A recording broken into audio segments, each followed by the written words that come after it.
I'm Jack Bradley, in for Steve Lance tonight. A federal judge today rejected a request from a group of labor unions to stop the Trump administration from downsizing the federal workforce.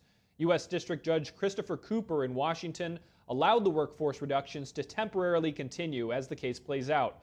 The National Treasury Employees Union and 4 other unions sued last week to block the administration from firing hundreds of thousands of federal workers and granting buyouts to employees who quit voluntarily.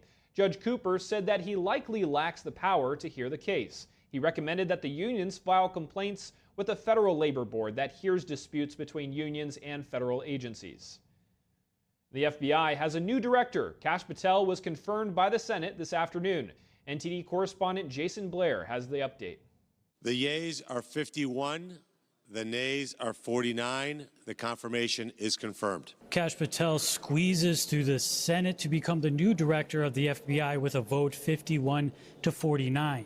There were 51 Republican votes, and all Democrats and independents voted no, with 2 Republicans, Susan Collins of Maine and Lisa Murkowski of Alaska, joining the noes. Ahead of the vote, Murkowski said that her opposition stems from Patel's past political activity. She said, quote, "I have been disappointed that when he had the opportunity to push back on the administration's decision to force the FBI to provide a list of agents involved in the January 6 investigations, he failed to do so." Patel is leading the FBI at a time of unrest. President Donald Trump and other Republicans have alleged on several occasions that the FBI is being used for political purposes. And at the same time, the FBI has lost the trust of many Americans who fear the agency has become politicized. He has said on day one he plans to, quote, shut down the FBI headquarters, and he's falsely claimed that the FBI, quote, was planning the January 6th event for a year beforehand. There is no truth to that statement, Mr. President. FBI directors serve 10-year terms. However, the commander-in-chief does have the power to remove them.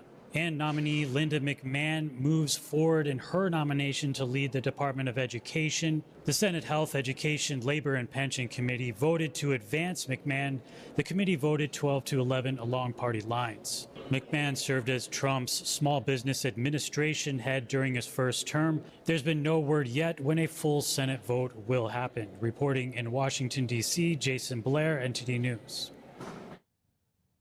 Republican Senator Mitch McConnell announced today that he will not seek re-election next year. McConnell, the longest-serving Senate party leader in U.S. history, chose his 83rd birthday to share his decision not to run for another term in Kentucky and to retire when his current term ends. He made the announcement when he was addressing colleagues in a speech on the Senate floor.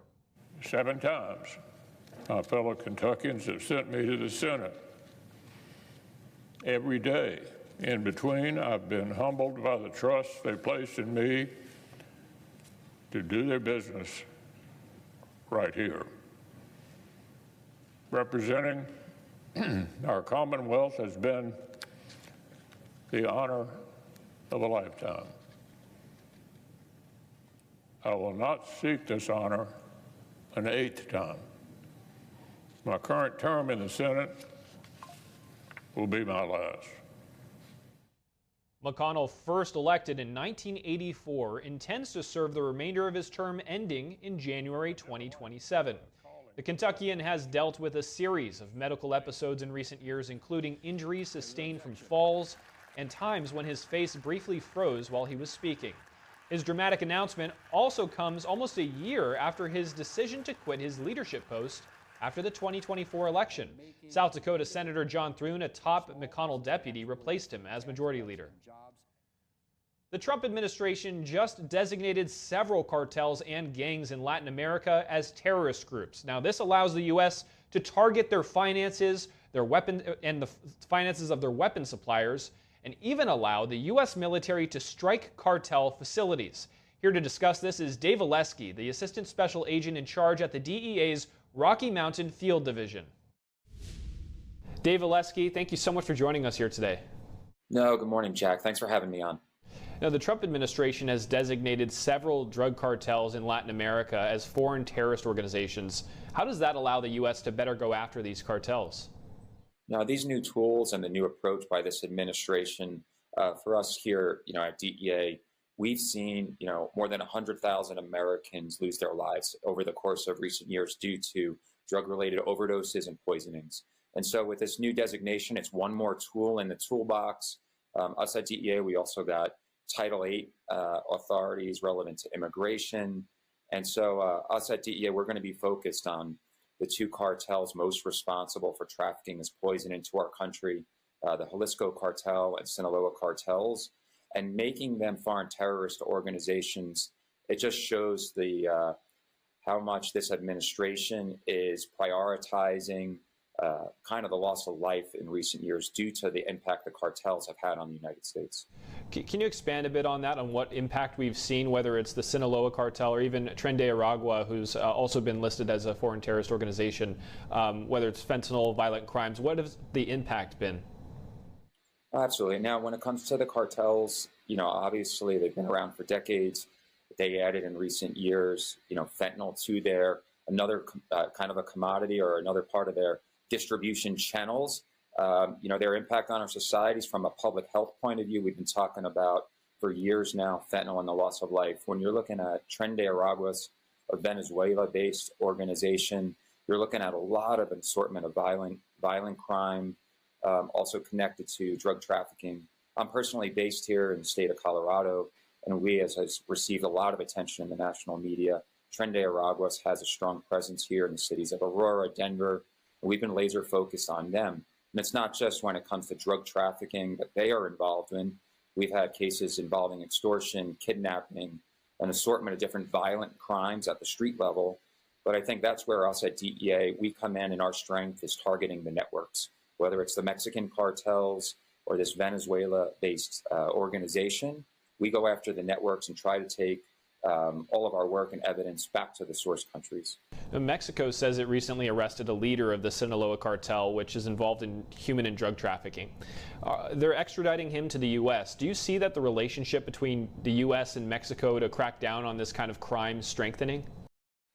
I see. So we have our DEA personnel based down in Mexico, working with the Mexican authorities on a daily basis and trying to tackle this issue. And so it's a process. We're working together. The successes I think that you're talking about, it's probably one that just happened this morning. I know it's gotten a lot of national, international news. And so I think that's a great sign that we're moving in the right direction and taking these bad actors off the streets. And the House Select Committee on the CCP here in Washington found last year that the Chinese Communist Party is directly subsidizing and the manufacturing and export of fentanyl chemicals, which make their way working with the Sinaloa cartel to traffic them into the U.S. Trump's already imposed tariffs on China to knock it off, but what further actions could be taken here? Well, if I can, when it comes to both China and the topic of fentanyl, let's go back to the first Trump administration, where in those early years of the administration, the trend was that fentanyl was directly coming from China to the United States via parcel packages. And through the collaboration, the leadership of the administration working with the government of China, what they did is schedule fentanyl as a controlled substance along with other fentanyl analogs. And that directly had an impact on the movement of fentanyl from China to the U.S., where we were going from mass volumes of packages with fentanyl coming in to, honestly, single-digit numbers of seizures annually. But then what shifted was the movement of precursor chemicals from China directly to Mexico, where the cartels were taking the precursor chemicals, putting them in their super labs, whether it's fentanyl or even methamphetamine, manufacturing mass quantities that were then exported to the United States. And we've seen some changes with respect to global trends, where now the cartels are starting to look at precursor chemicals coming out of India. Dave Olesky, thank you very much for your insights here today. No, thank you for having me. New York City Mayor Eric Adams can keep his job, but there's a catch. New York State Governor Kathy Hochul was considering removing Mayor Adams after the DOJ moved to dismiss the federal corruption charges against him. She's letting him stay, but she says that she'll take steps to curb his power. Hochul says, quote, the Trump administration's already trying to use the legal jeopardy facing our mayor as leverage to squeeze and punish our city. After the Justice Department's motion, Adams vowed to allow immigration enforcement to operate at New York's Rikers Island prison. The move furthers President Trump's deportation plans and overrides so-called sanctuary city laws in the state. Hochul has the power to dismiss mayors, and she chose not to use that power on Adams, but plans to implement restraints on his office. First, I'm proposing legislation to create a special Inspector General for New York City affairs within the Office of the State Inspector General. Second, I'm proposing giving the City Comptroller, the Public Advocate, and the New York City Council Speaker an independent authority to clarify the independent language to commence litigation against the federal government when necessary and using outside counsel. Third, I'm expanding funding for the Office of the Deputy State Comptroller General, Comptroller for City Oversight, because this stepped-up oversight, again, gives us an independent line of sight into potential decisions related to the federal government. Hochul said that these guardrails would help establish trust among New Yorkers. Mayor Adams remains defiant in spite of growing calls for him to step down. He says, quote, "I will never surrender, never step down. I'm going to step up and fight." Thank you for watching the Capitol Report. If you want to see our full broadcast, check us out at epochtv.com.